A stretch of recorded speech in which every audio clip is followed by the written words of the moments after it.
Hari Om and humble prostrations to one and all present here.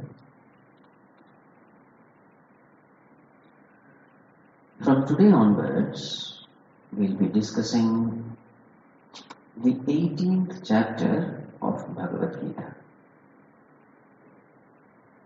What is the speciality or the highlights of this chapter? This is the biggest chapter in Bhagavad-Gītā. How many verses? 78.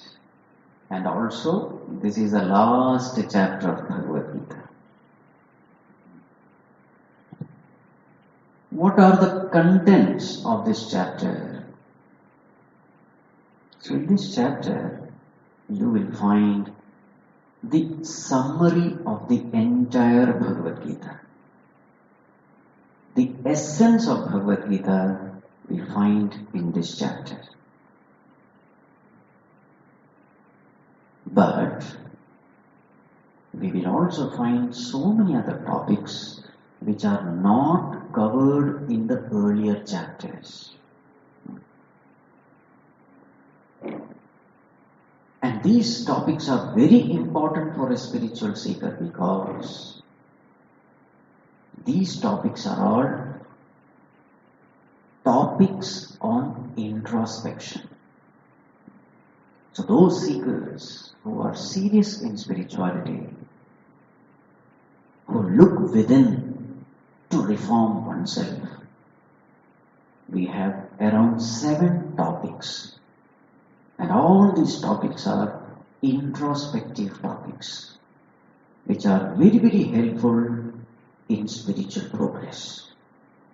So we have topics on Tyāga, renunciation.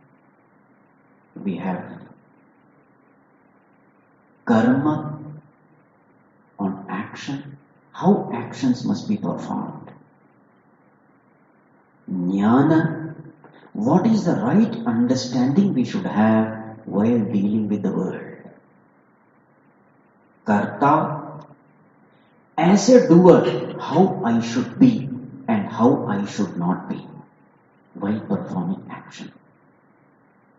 Buddhi, while dealing with situation, how should I think? What is the right way of thinking and what are the wrong ways of thinking? Dhṛiti, very many times in life we need fortitude, willpower in handling situation.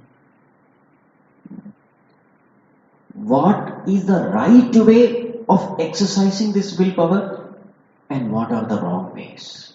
Dhṛiti. Sukham, what is healthy happiness and what are unhealthy happiness? You see, so many topics. Tyāga, Jñāna, karma, kartā, buddhi, dhṛiti and sukham. 7 topics. Now these are all very, very important topics for those who sincerely pursue spirituality.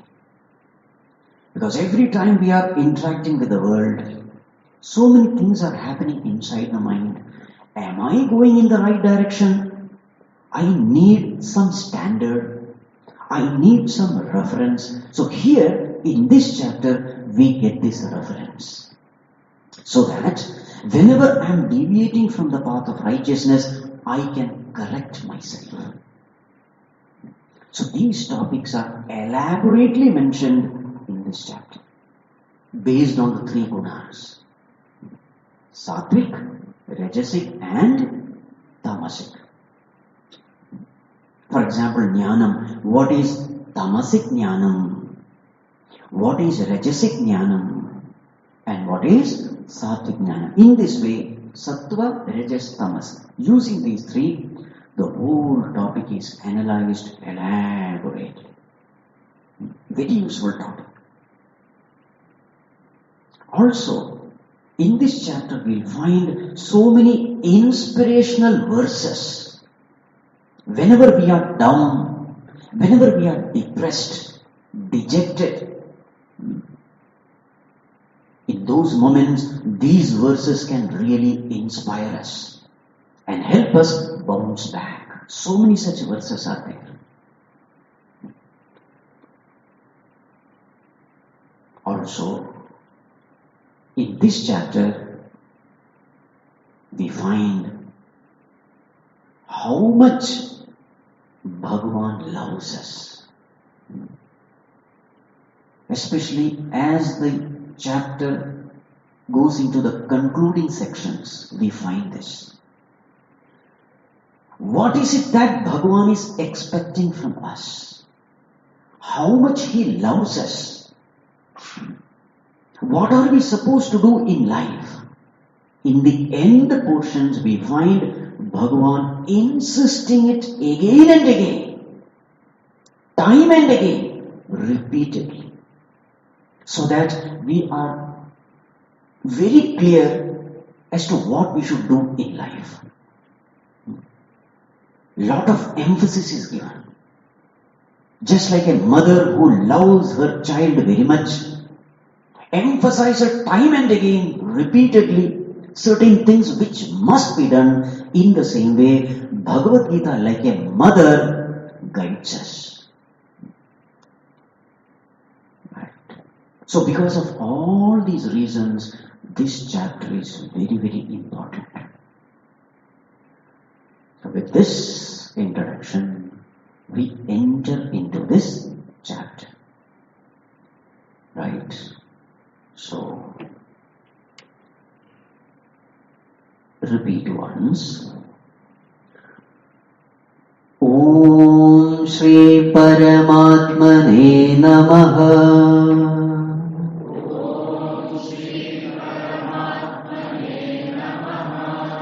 Atha Ashtadashodhyayah.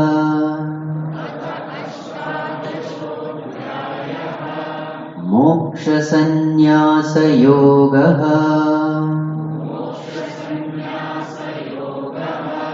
Arjuna uvacha sanyāsasya mahabāho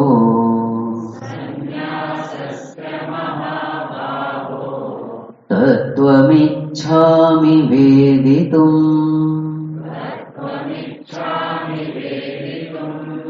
Tyāgasya ca rishikesha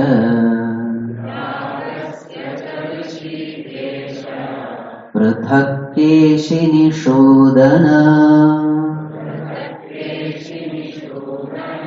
Together.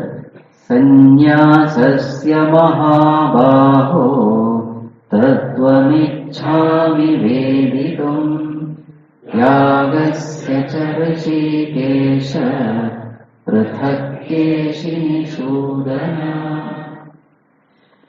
So this chapter begins by a question by Arjuna. So what is the question? In fact, it is this question which becomes the basis for the entire chapter. What is the question? Hey Mahabāho, O Rishikesha, O Keshini Shudana. Bhagavan has been described by 3 names. So first we will see the question, we understand the question, and then we will see why Bhagavan has been glorified through these names, addressed through these names. You will always find that the context and the name used, they have a relationship. So when Bhagavan is addressing to Arjuna, there is a particular name with which Arjuna is addressed. So you will always find that there is a context. When Bhagavan is filled with love and affection for Arjuna, generally you will find the name used is Partha, O son of Kunti, Anagha, O sinless one. You see? So this is a homework which you can do. What is the context and how Arjuna has been addressed and how Arjuna is addressing Bhagavan on that particular context. So here also you will find 3 names given to Bhagavan. So first we will understand the context and then we will see the names, the meaning of the names of Bhagavan. Right? So what is the question? Now this question has to be understood clearly because very many times we fail to understand the question itself. This is one such question. If you see the literal translation, it is very difficult to understand what Arjuna is asking. So what is the literal translation? O Lord, Tattvam Veditum Ichchami. I want to know the reality of this thing, this one thing. What is that? Sanyāsa, of sannyasa. I want to know what is in essence, in tattvam, sanyāsa. In society we use this term sanyāsa, but I have not understood the meaning of this term sanyāsa. Also, Tyāgasya ca, of Tyāga also. I want to understand what is the meaning of sanyāsa and what is the meaning of Tyāga. Prathak, distinctly. Because both of them appear to be same. So what is the meaning of Tyāga? Tyāga means giving up. What is the meaning of sannyasa? Giving up. So both of them appear to be same. I want to know the difference between the two. This is a literal translation. Now we may wonder what kind of question is this. So this question has to be understood. Somehow we have to see that this question is relevant in my life.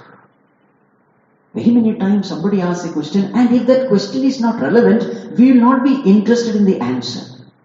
Because that question is no way connected to my life. Now this question, if we just see the literal translation, we don't have any desire to know the answer because it is not in any way connected to my life. So what is the question? Bhagavan, I want to understand what is Tyāga, what is sanyāsa, how they are different. There is a blank face, isn't it? What kind of question is this? So now, what is this question? Let us first try to understand this question. So what Arjuna is asking is, Bhagavan, in the society, we find two different types of people. One we can call Tyāgi, another we can call Sannyasi. Two types of people. Right? Who is a Tyāgi? The one who has abandoned his duties, his responsibilities, etc. is called a Tyāgi. He has done Tyāga. He has given up. What has he given up? The duties and responsibilities, etc. He can be called an escapist in life. Who is an escapist? The one who escapes from challenging situations. Such a person is called an escapist, isn't it? This is the question now. So here is this man who is escaping from the duties and responsibilities, worldly duties, worldly responsibilities, family duties, etc. He is escaping, he is giving up. The natural question is, why is he giving up? He is giving up because in every responsibility there is some kind of problem. Yes or no? In this world, you take up any responsibility, it will lead to some kind of stress, tension, worry, anxiety, etc. Yes or no? Yes.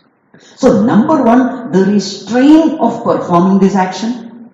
There is physical strain, there is mental strain, etc. He doesn't want that. There's a strain of fulfilling the duties. Right? Number one. Number two, every action in this world has got an uncertain result. Yes or no? You perform action, but there is no guarantee that you will succeed. So therefore, then what happens? When you are not sure whether you will get it or not, you are doing everything for the result. So what will happen to us? There is tension, worry, anxiety, stress, etc. Sincerely, when you are doing duties, you will have all this. Okay, this is another problem. There is a third problem also. When you have taken up a responsibility and if something goes wrong, what will happen? There are so many people ready to blame you, isn't it? The danger of humiliation, the danger of disrespect is there the moment you take a responsibility. There is another problem of performing action. And there is another problem also. What is that? The problem of comparison. You do something, somebody else has done the same thing. Now what will the society do? They start comparing you. What happens when there is comparison? There is jealousy, there is inferiority complex, there is superiority complex. Yes or no?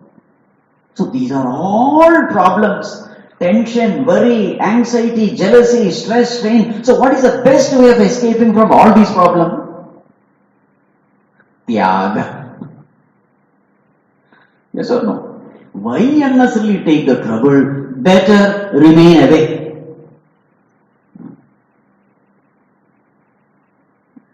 Very many people, when they are requested to become secretaries and president of some, there is no Baba, it's only headache only. It's better. This is called as Tyāga. Along with the joy of being a secretary, etc., there are also problems.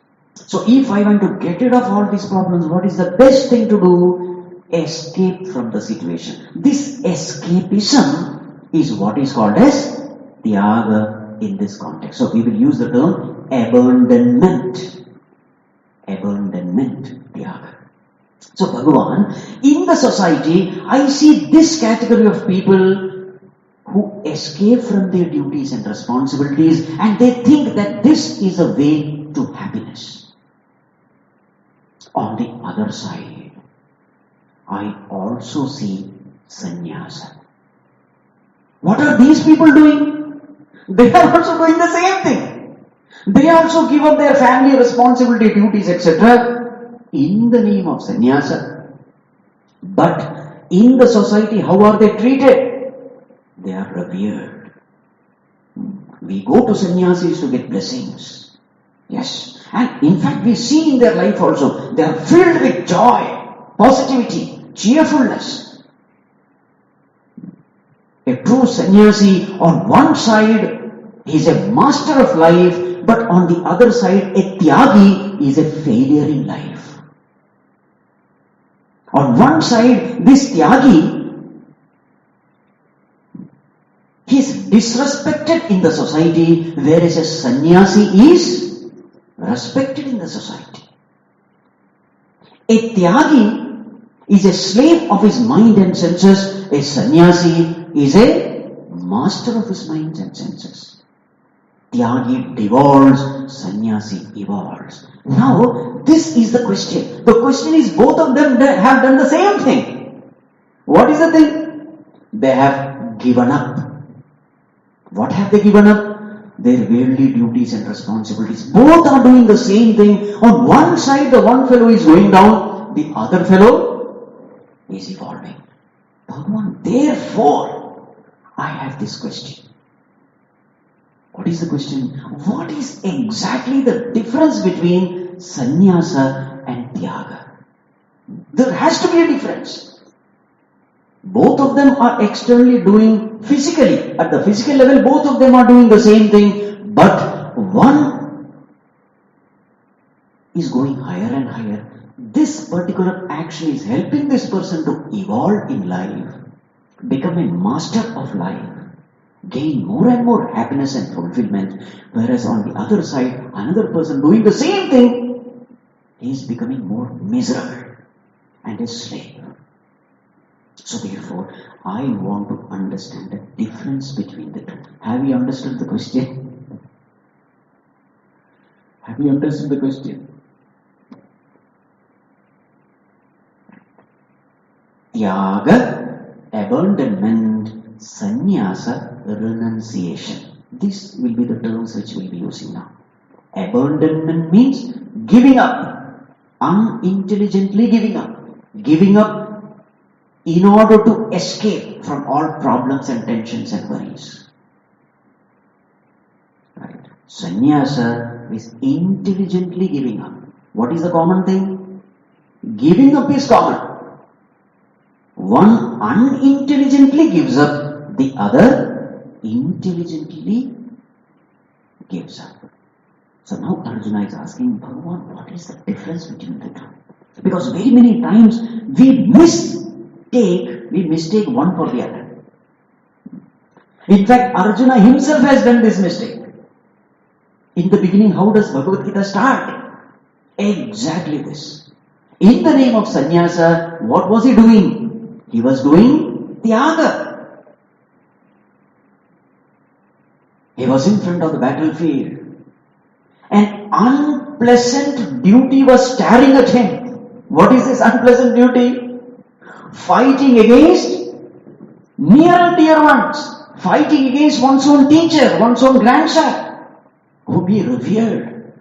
What kind of duty is this? Unpleasant duty. And now he wanted to escape from this duty. So then he started giving so many reasons why this war is an unrighteous war. What all did he say? Bhagavan, it is not right to fight against our teachers, etc. They are reverential ones. We should worship them. Fighting against them is not right. Bhagavan, have you ever thought of the result of this war? Women will become widows. Children will become orphans. And at the end, what will happen? The male community will be wiped out and the robbers will start ruling the country. There will be Varna Sankara. These are the terms used.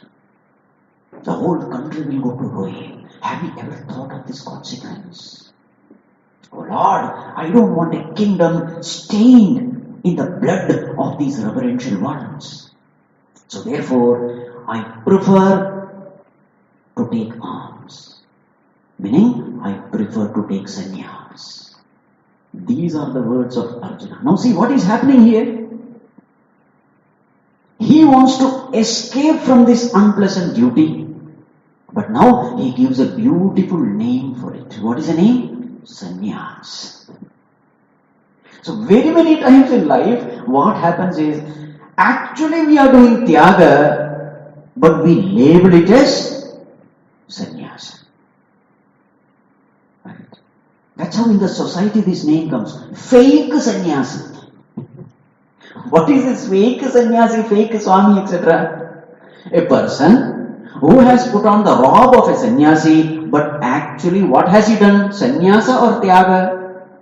He has done Tyāga. He has escaped from all his duties and responsibilities, but he pretends as though he is a sannyasi. Such a sannyasi is called a fake sannyasi. Fake sannyasi means what? Escapist. He did not have the courage to face the challenges of life. He escaped, but he wants to give a beautiful wrapper, a covering to hide his weaknesses, his cowardice, and for that he wore this dress of a sannyasi and now he is in front.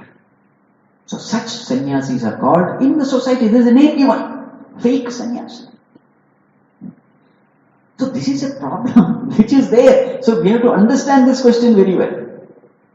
On the other side, we also find, we say, oh, this man is a true sannyasi in ordinary dress. That also we say. He is a grihastha, he is in the world, but when he lives a selfless life, then what do we say? He is a true sannyasi only, but in ordinary dress. You see, these are the words which we use. So Arjuna's question is, Bhagwan, what is the difference between these two? Because externally both appear to be the same. They appear to do the same thing. So externally you can't make out. But there definitely has to be a difference. Because sannyasa is helping a person evolve. Tyāga is ruining the person. So there has to be a difference.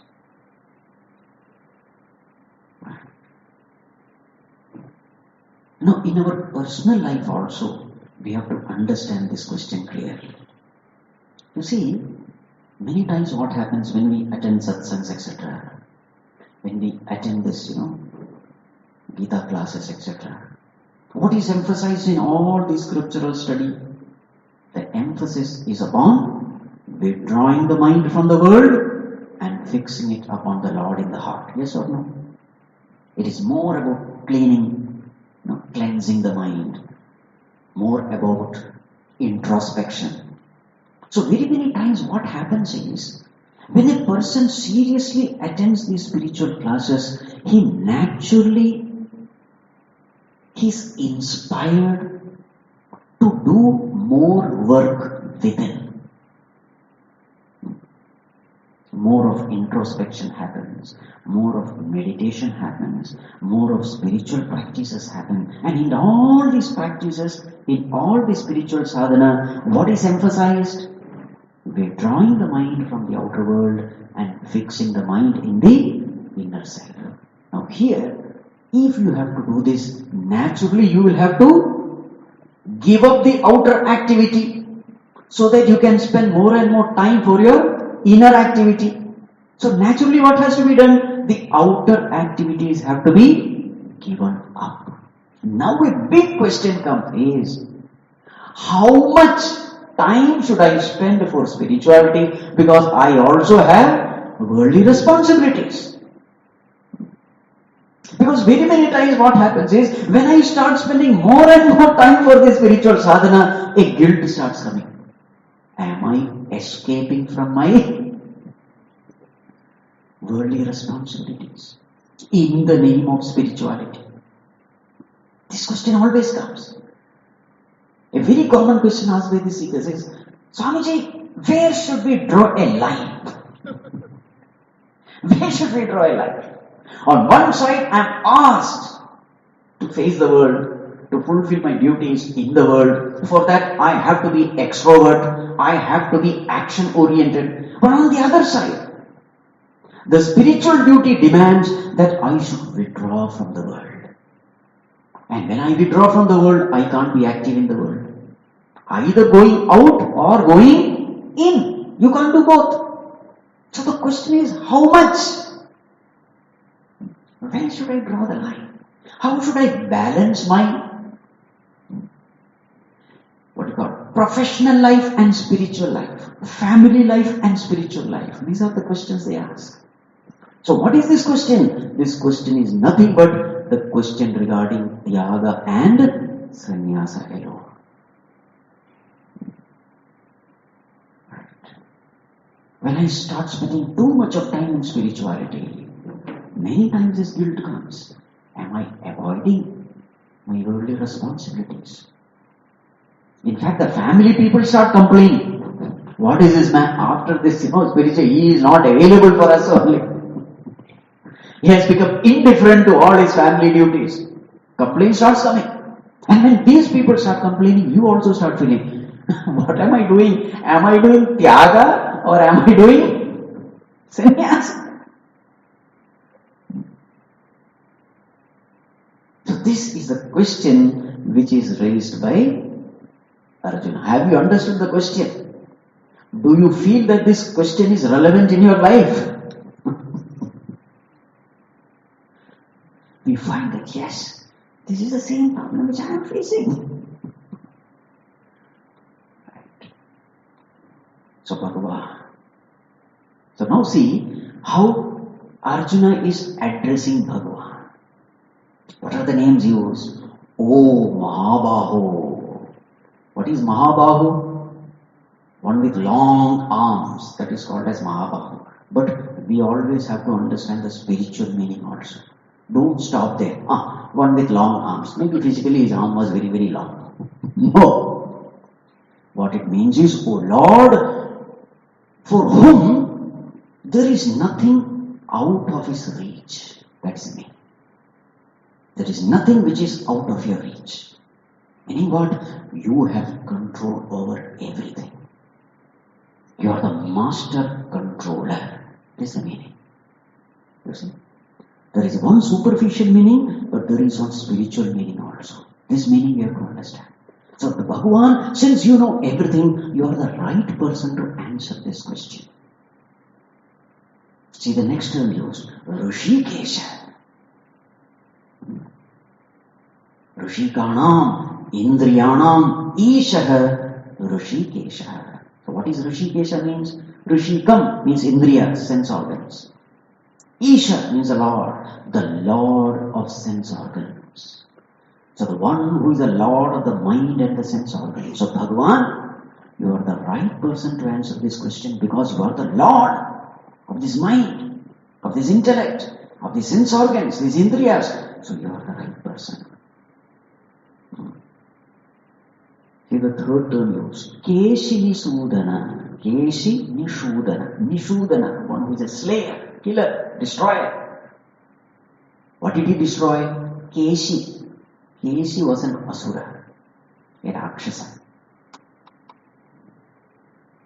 A rakshasa in the form of a horse. So all these you will find in Bhagavatam stories. These are the childhood leelas. So baby Krishna kills so many asuras. One asura was this Keshi. He came in the form of a horse. There are so many asuras coming in different forms. One was Putana. That is very famous. So many are there. For those who want to know, you can attend our Baliyar summer class. That is the topic this time. So now, see, there is a story. Okay. He is killing a python and a crane and so many, even a donkey is also there. So Asura comes in different forms and Krishna is killing all of them. See, it is nice for children stories, but as elders, as Gita students, what we should do? We should try to find out the spiritual message behind this also. Right. Now here in this context, Keshi is mentioned. Keshi, that Asura which came in the form of, the one who came in the form of a horse. Now what is the unique feature about horse? Running. Yes. See, every animal if you see is a particular characteristic. Isn't it? What is the characteristics of horse? Horse is a rajasic animal. So whenever you want to advertise any rajasic brand, you will use horse. You always see these advertisements. It's a rajasic animal. To such an extent it is rajasic that even while sleeping, I am told that it only stands. It doesn't lie down. To such an extent. Right. Rajasic. Always active. On toes, as they say. This is the nature of our mind. It always wanders. Never takes rest. This is the nature of our mind. Vikshepa, wandering mind, restless mind, chanjala, pramadhi, balavad, dridham, turbulent, stubborn. Right. So how did Bhagavan kill him? Bhagavan gave some 2-3 hits. He fell down unconscious. And it is said he again came back. Again started fighting against Bhagavan. In spite of becoming unconscious, it will wait there. Once it becomes conscious, it again comes and attacks. And finally, what Bhagavan does is, it is said there, he puts his hand into the mouth of that horse and then he starts expanding his hand. He starts becoming bigger and bigger and finally that horse died. This is the narration given there. So what is the spiritual message? The spiritual message is this: if you have to stop your wandering mind, what you should do? You should make God too big in your life. Bhagavan should become so big in your life that mind starts valuing the Lord, loving the Lord, and lovingly surrender unto the Lord. Such a surrendered mind, surrendered to the feet of the Lord, will become silent. This is the way. Wandering mind can be silenced if it is made to surrender unto the Lord. This is the message. So now that is not our topic. We will come back. So, hey Bhagavan, oh Mahabaho, oh Rishikesha, O Keshini Sudana, O Lord, who is the master of the mind and senses and who can do everything, who is the inner controller, you know everything, so please tell me this. What is the tattva of Tyāga and sanyāsa? I want to know the difference. Because externally you can't make any difference. Both of them mean giving up. But there is something called intelligently giving up and there is something called unintelligently giving up. What is that intelligence? What is that tattva? What is that right understanding behind this giving up? This I would like to know. This is the question. So is the question clear? Right. Now let us see the answer. Bhagavan does not directly give the answer. He says, Arjuna, this is the opinion of the wise people in the society. So first Bhagavan lays in front of Arjuna all the different opinions in the society and then finally Bhagavan says, this is now my opinion. Later Bhagavan gives his opinion. Right. So now let us chant verse number 2. Shri Bhagavanuvacha Kamyanam karmanam nyasam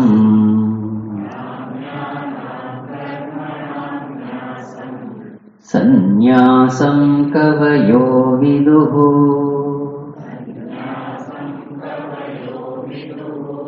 sarva karma phalatyāgam Prahustyāgam vichakshanaha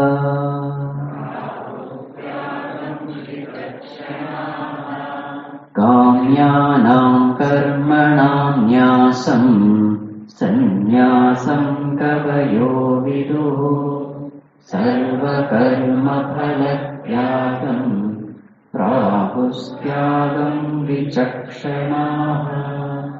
Kavayaha viduhu. The wise people, they know. What do they know? What is sannyasa? They know.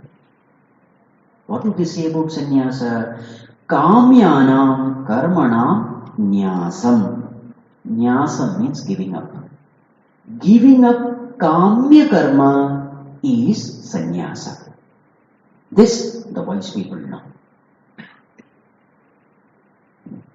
And what is Tyāga? Sarva karma phala tyāgam prahuhu tyāgam vichakshanaha. The vichakshanaha, again the wise people, the learned ones, they know what is actual Tyāga. According to them, Tyāga is not karma Tyāga. Tyāga is karma phala Tyāga. What does it mean? So sannyasa is defined here as, by the wise, what is it defined as? Kamya karma Tyāga. So now what is this kamya karma? So to understand this, we have to understand what are the different types of karma. Kamya karma is one among them. So what are the different types of karma? How it is classified? So we have 5 types of karma. The first one is called nitya karma. Second one, naimittika karma.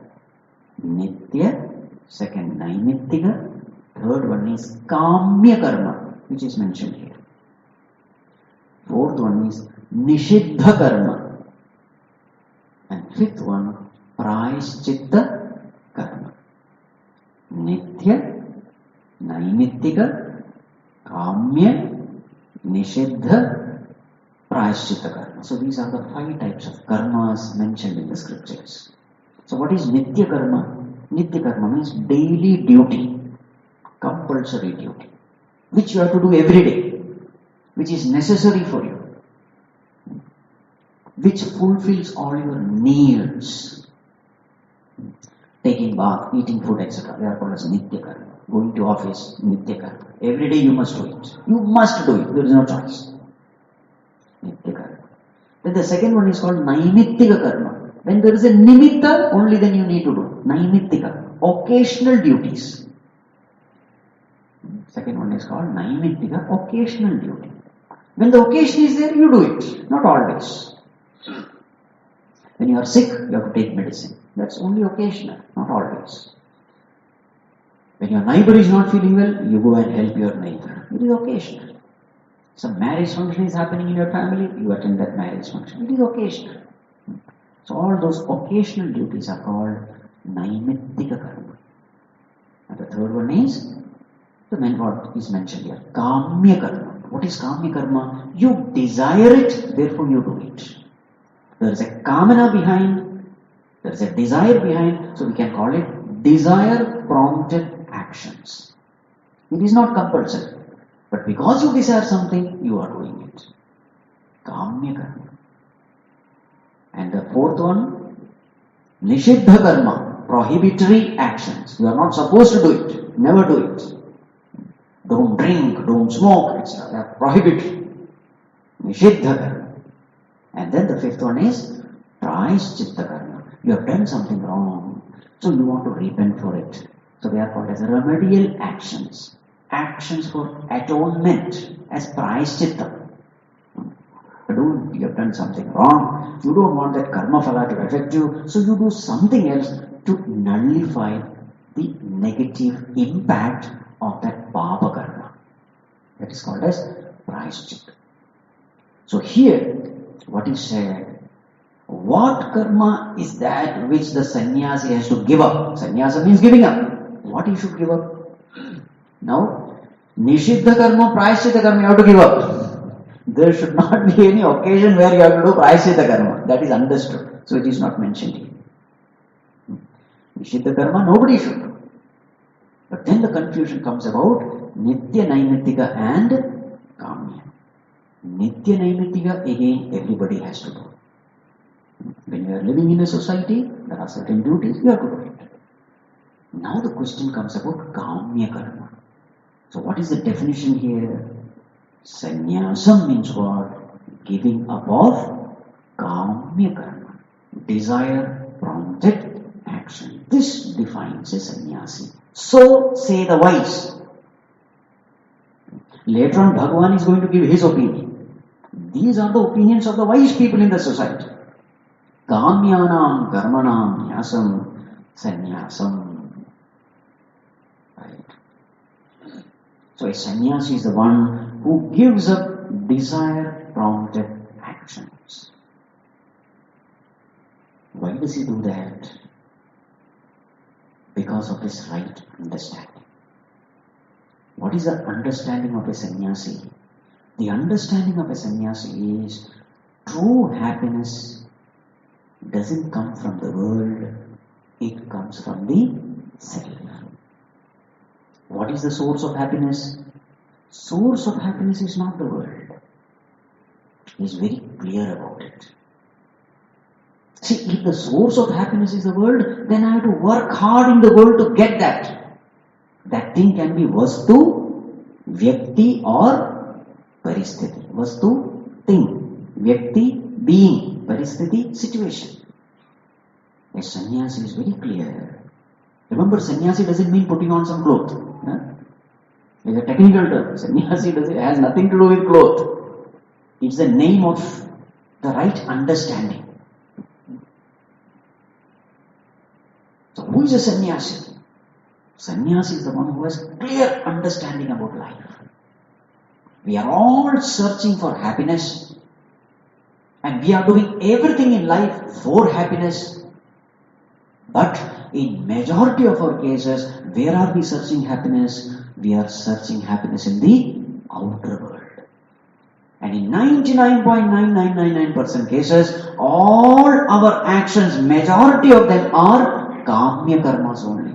We are performing action in order to get something from the world so that we will be happy.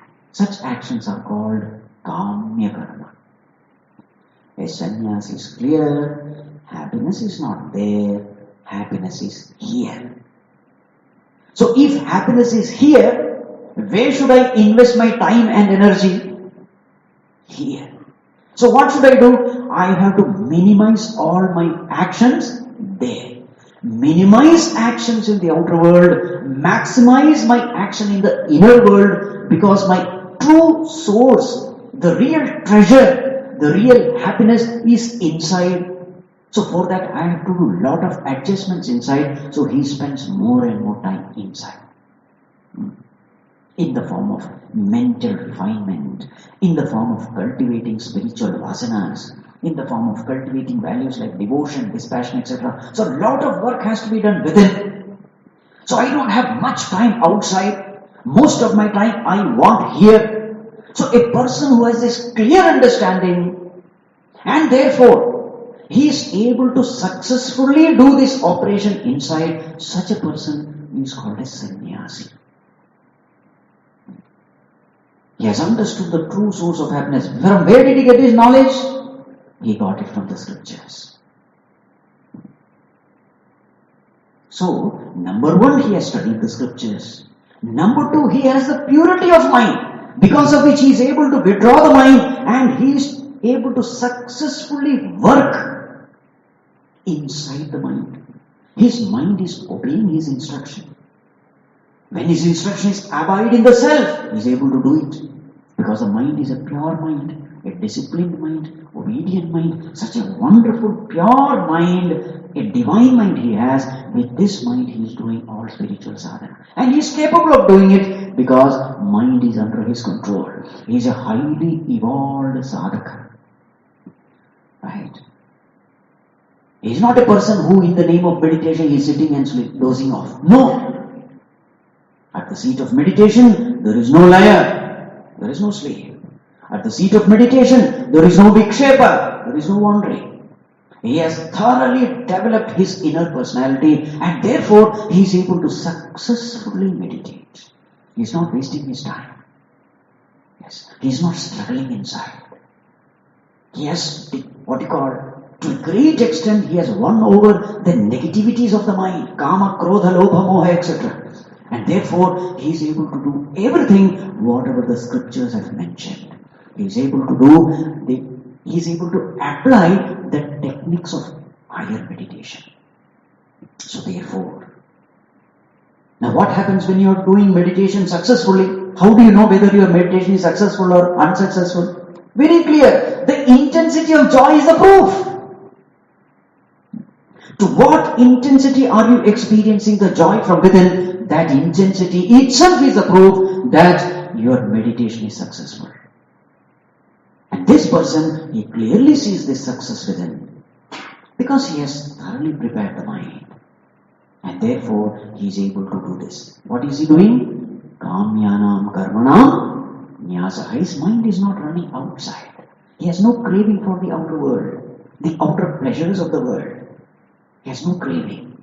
His mind is peaceful, quiet, disciplined, pure, divine. And such a divine mind is effortlessly abiding in the self. Such a highly evolved person, we call him sannyasi. For such a highly evolved person, the scriptures sanction you can do sannyas, you can give up all your responsibility and duty, because your highest duty is to reach God. Your highest duty is to liberate yourself. What is the name of this chapter? Moksha Sannyasa Yoga. Moksha through sannyasa.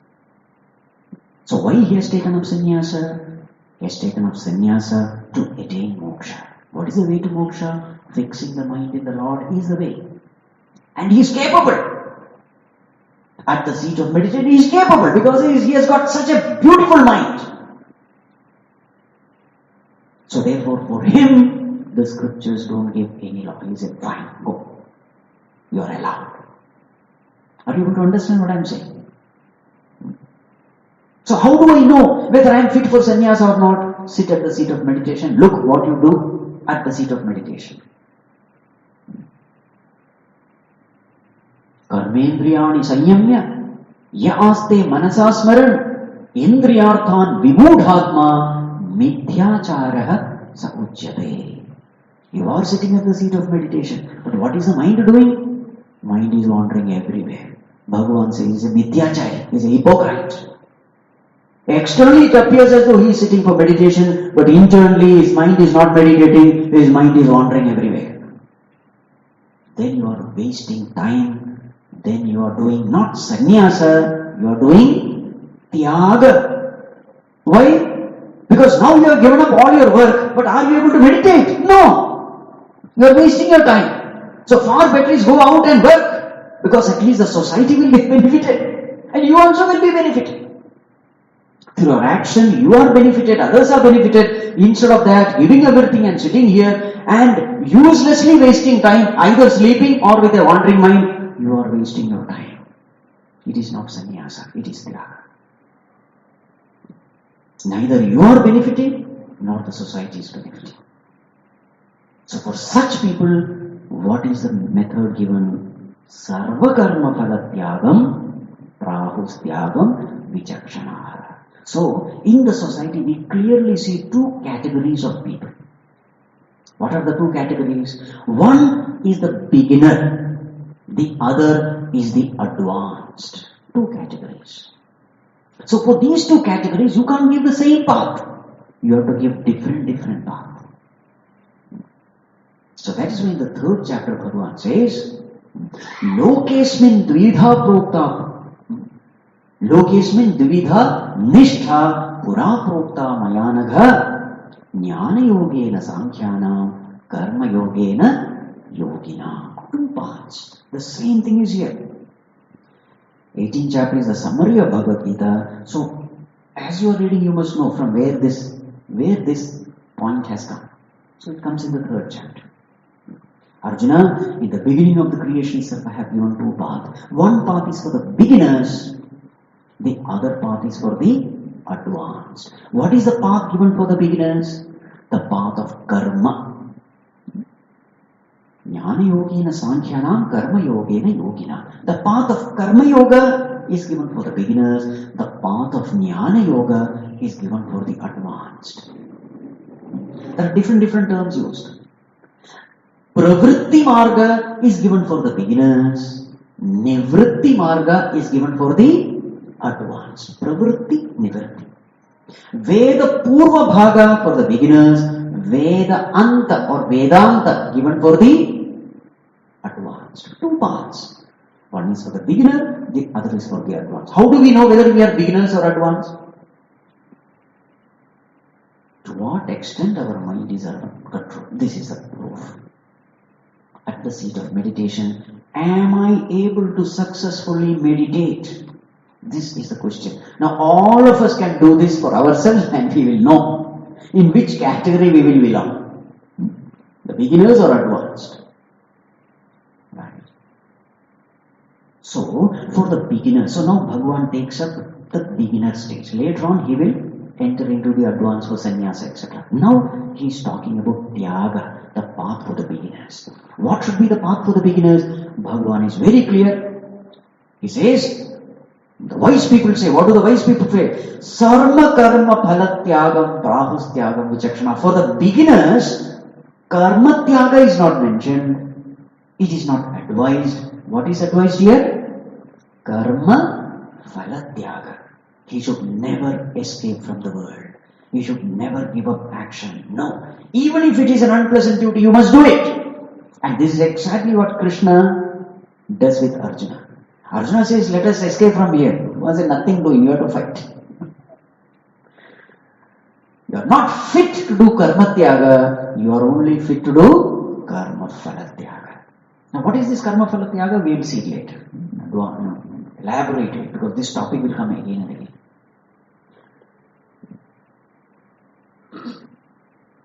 For the beginners, they should never escape from their duties and responsibilities. Sarva karma phala tyāgam prahus tyāgam. In fact, the truth is, see, a sannyasi can easily give up kamya karma. Can a beginner give up kamya karma?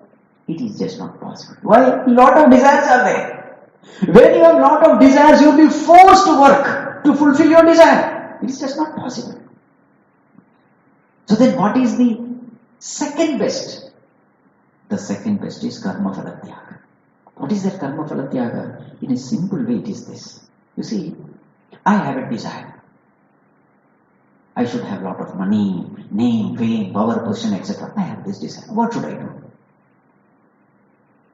What should I do? So karma phala tyāga means work hard. But while praying, pray to the Lord. Bhagavan, if it is good for me, then give it. Otherwise don't give. You understood? Bhagavan, I am working hard. True, I am selfishly working hard. But I have this desire that I should get this thing. I have a desire. But Bhagavan, if you think that it is not good for me, then don't give it. So what have you done? Karma phala tyāga has happened. This is what the beginner should do. Work hard for fulfilling your desires, but allow the Lord to take decisions for you.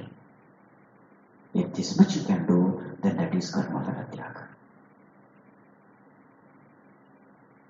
Is it possible or not? Of course it is possible. In fact, if you see this karma phala tyāgam, it has come in the 12th chapter. The 5th sadhana is sarva karma phala tyāga. Yathaidadapya shaktosi kartum madhyogam ashritah sarva karma phala tyāgam. Sarva karma phala tyāgam Kuru yadatmavan, something like that it comes. There's a 5th sadhana mentioned in the 12th chapter. 5th sadhana. The same point is coming here. Right. So once again, let us summarize. What is it? Two paths are given. One for the advanced, the other for the beginners. Advanced people, yes, they have the right to give up actions because the highest duty is to realize the self and get liberated. But the question is, are we qualified or not? If you are not qualified, then get into the world of action. More detailed explanations are going to come. I'm just giving the overview now. Right. So the wise people say, giving up kamya karma is what sanyāsa is. Giving up the karma phala is what is Tyāga, meant for the beginners. But in this also there are certain difference of opinion. What is the difference? See the next verse. Finally, Bhagavan is going to give his opinion. But before that, he is analyzing different opinions of people. So verse number 3. Tyāgyam doṣavadityeke karma prahurmanīṣiṇah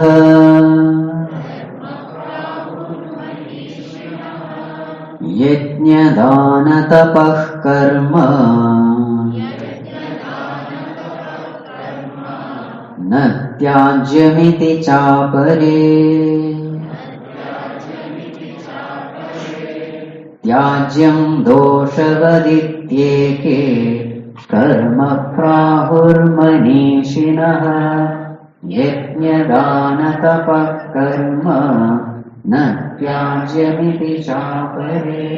One category of people, they are all manīṣiṇah, wise people. What do they say? Tyājyam. No. All actions have to be given up. Why? Doshavat. Every action is full of dosha only, defects only. This is one category of people. So in the society itself, so many opinions are there.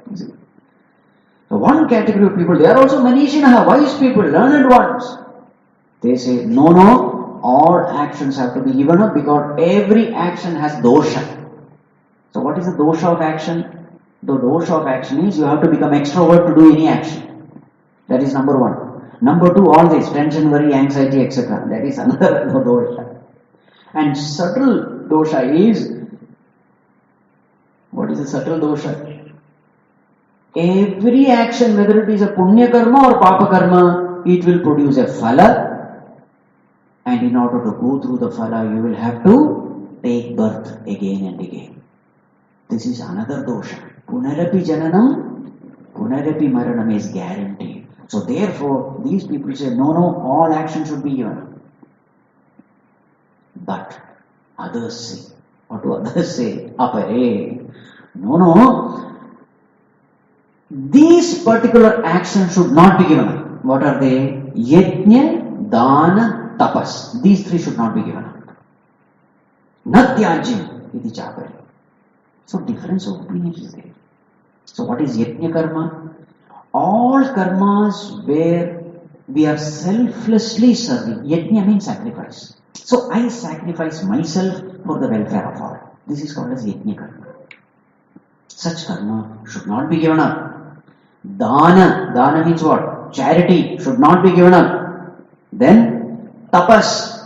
Any self-disciplining karma is called tapas.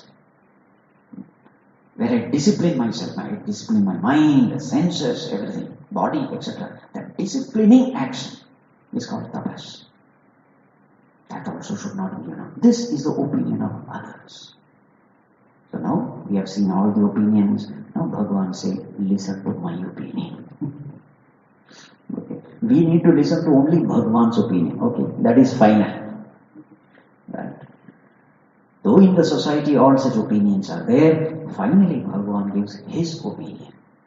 This is what we are going to discuss in detail. So verse number 4. Nischayam shruṇu me tatra Tyāge bharata sattama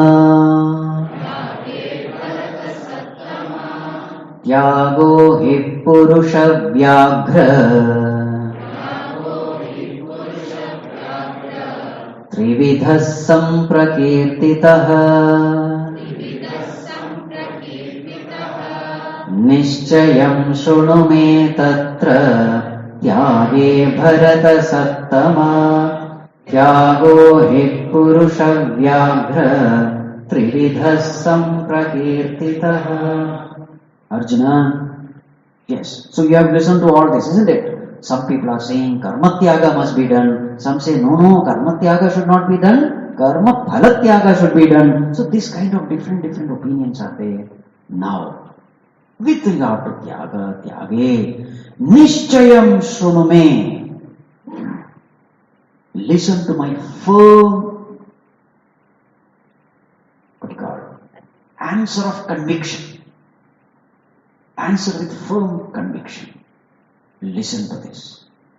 I will give you clear understanding about Tyāga. With regard to action, what should a person do? But before that, Arjuna, keep this in mind. Tyāgo hi purushavyaghra trividhas samprakirta. This Tyāga actually is of three kinds.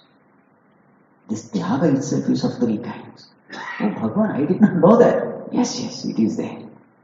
But before I tell about this Tyāga, you listen to my answer. What is my answer regarding this karma? See the next verse. Verse number 5 and 6. Yajñādāna tapah karma na tyājyam karyameva tat yajño dānam tapaschaiva pavanāni manīṣinām.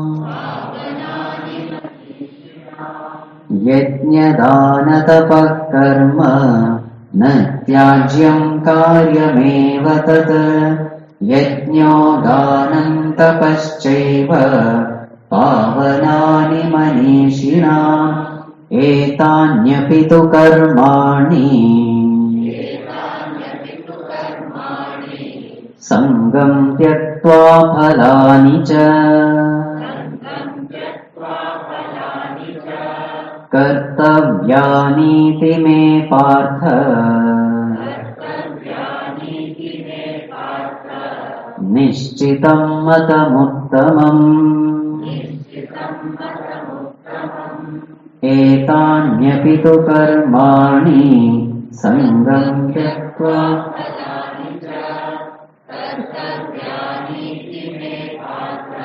nishcitam matamuttamam. Yes. So there are a lot of confusions regarding this karma. Some say all actions have to be given up. Karma Tyāga has to be done because it is doshavat. Some say no. Yajñādāna tapa karma should not be given up. That is another category. The third category says, no, what is given up is phala Tyāga. Karma phala Tyāga has to be given up. So these opinions are there. Now listen to my opinion. Nishchitam matamuttamam. This is the best and this is a firm, there is no appeal against it. This is the ultimate thing which one has to do. What is it? Yajñādāna tapa karma na tyājyam. Karyameva tat. It must be done. Whoever you are. Karyameva. This must be done. So any action which is selfless, which is good for all, where there is, individual sacrifice, all those actions are good. Why are they good? Pavanāni manīṣinām. They purify the mind. What is the greatness of action? Actions can purify the mind. Therefore, we should never escape from action. Especially yajñādāna tapaha, these three types of action, you should never give up. Because pavanāni manīṣinām. These are the ones which are purifying even for those wise people who are saying that all action should be given up. You see the earlier line. Tyājyam doshavadityeke karma prahuhu manīṣinaha. You see the term manīṣinaha there. So some manīṣina says that all actions have to be given up. So Bhagavan is using the same term here. Even for those manīshis, if yajñādāna tapa karma is done, even for them, it will purify their mind also. You understand? Means what? This must be done. Karyameva. Not tyājyam. It should not be given up. This is the opinion of Bhagavan. Why? Yajñādānam tapaschaiva pavanāni Manishna, because it purifies the mind. Remember, the highest goal should always be kept in mind. What is the highest goal? Liberation. For liberation, what has to be done? Meditation. For meditation, what is the qualification? A pure mind. How to gain a pure mind? This action is going to purify the mind. What action? Yajna, dana, tapas. This will purify the mind. But what they say, there is some truth in that also. What did they say? All actions are defective. It is true. There is a dosha. In order to get rid of this dosha, you do this. What is that? Etanyapito karmani sangam tyaktva phalani cha kartavya. All this action, yajna dana tapa, you must do it, but at the same time, what you should do? Sangam has to be given up. Phalam has to be given up. This way you do, then the defect of that action will be wiped out. Are you able to understand what I am saying? Yajna tapa has to be done, but then any action will have dosha. What is the dosha? If you do punya karma phala, you will be bound by the punya karma. If you do papa karma, you will be bound by the papa karma. Remember, punya karma also is a bondage. The only thing is, it is bondage with gold chain, that's all. Papa karma will bind you with iron chain, punya karma will bind you with gold chain. One thing is for sure, you are bound.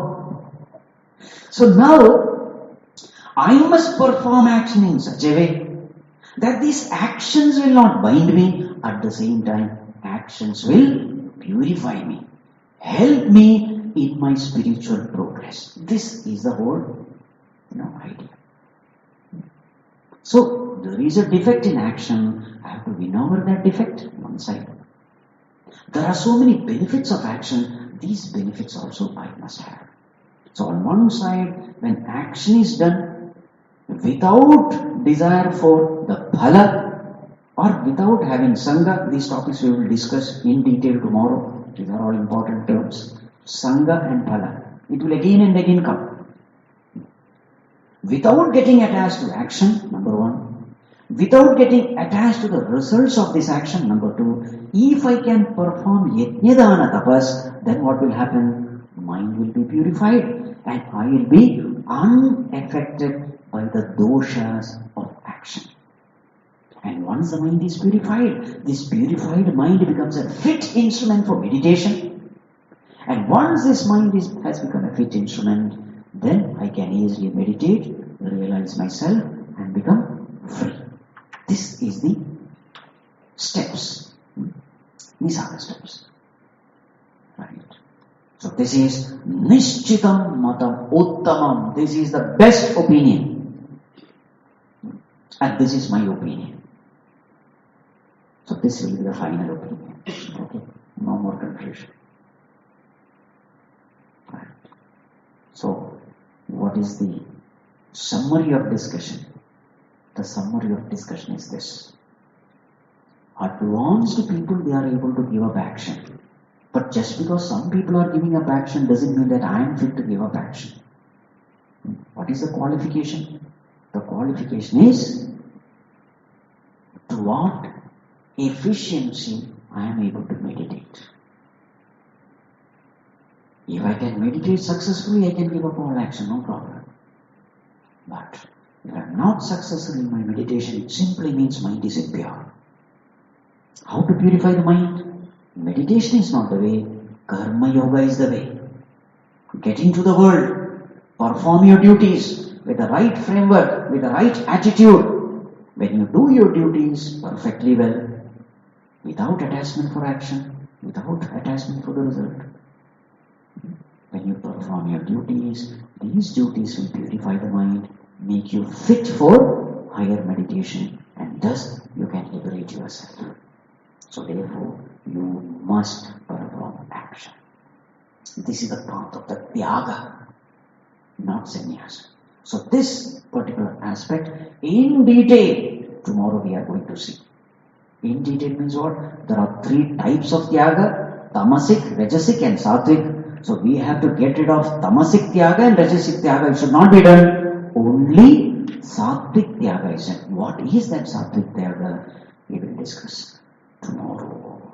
Right. Atma Ramanandaramana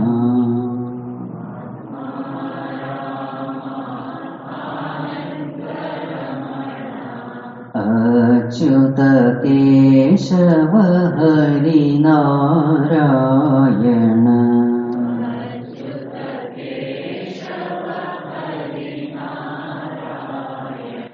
Bhava Bhaya Harana Vandita Charana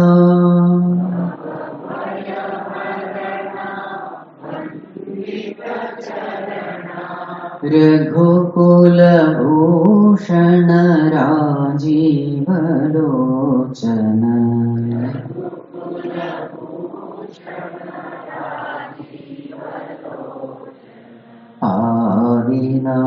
Adinarayana Ananta Shayana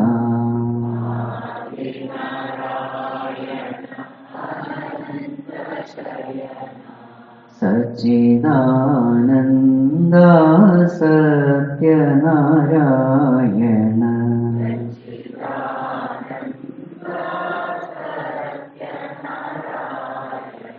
Bhava Bhaya Harana Vandita Charana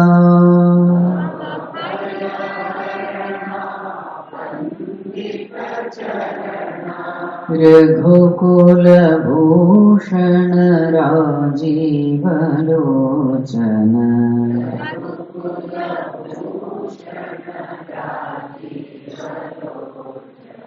Atma Ramanandaramana